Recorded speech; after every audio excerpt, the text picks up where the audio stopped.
I'm here with Alididi hair, and I installed this 613 hair, but I really love this hair because it's very soft, very sleek and shiny.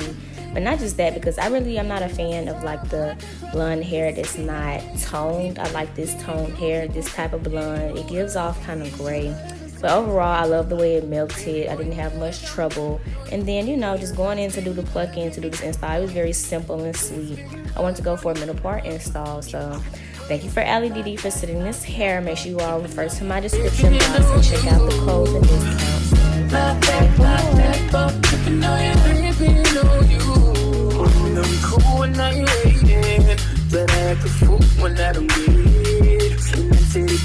Just to say this, but I tripped on your love, now I'm addicted. And that's a whole lot of love, ain't tryna waste it. Like we be running them out and never make it. That's just too beautiful, words don't wanna taste it. That's just too beautiful, words don't